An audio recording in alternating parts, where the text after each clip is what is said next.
사회 민원에 시달리던 서희초 교사가 스스로 생을 마감한 지 1년. 교권 침해의 현실이 알려지며 교사와 교육권 보호의 필요성이 사회적 이슈로 떠올랐지만 학교의 모습은 크게 달라지지 않았습니다. 소유초 위에 달라진 게 없다라는 말씀 많이 하세요. 그래서 오히려 더 교묘하고 지능적으로 이제 민원도 들어오고 있다 이러면서 선생님들은 현장에서는 달라진 게 없다.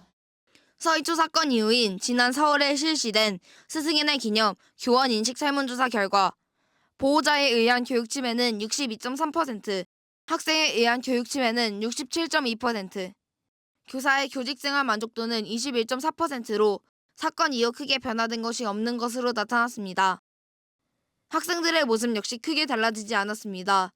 오히려 해당 사건이 사회적으로 크게 이슈가 되다 보니 수법만 바뀌었을 뿐 여전히 교사를 대하는 태도에는 변화가 없습니다. 직접적으로 표현을 하지 않고 은근한 은어로 표현을 해서 선생님을 욕하거나 선생님이 정당한 지시를 해도 무시하고 그냥 계속 자기 마음대로 하는. 이뿐만이 아닙니다. 학생들의 교사에 대한 인식 역시 문제입니다. 선생님을 자신을 좋은 길로 이끌어주고 하는 사람이 아니라 그냥 상점이나 아니면 세특 같은 거에 쓸 수 있는 그런 사람이라고. 교사를 단순히 평가를 내리는 사람으로 인지하고 있다는 겁니다. 이에 교육부를 중심으로 정당한 훈육이 아동학대로 간주되지 않도록 하는 교권사법 제정과 교권활동 침해 신고와 악성 민원 대응을 위한 교권 침해 콜센터 운영 등 교권 회복을 위한 노력들이 이루어지고 있지만 교사들의 불안감은 여전합니다.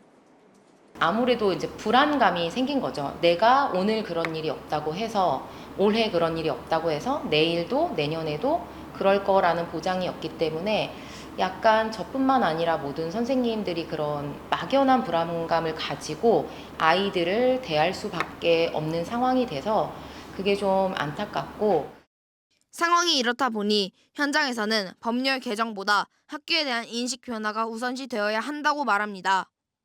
학교에서 교육 활동을 하면서 학생으로서 인간으로서의 권리나 그런 것도 당연히 배워야 되지만 시민으로서의 책임이나 의무나 사회관계라든지 이런 거를 배워야 되는 건데 지금 교권이 무너지면서 아이들이 어떻게 의무를 배우고 책임을 배우고 권리를 배우겠어요. 그러니까 학교라는 곳은 가장 먼저 이제 합의를 해야 되는 건 그거예요. 학교는 입시를 위해서 존재하는 것이 아니라 민주시민을 양성하기 위해서 존재하는 것이고 그게 공교육의 목표다.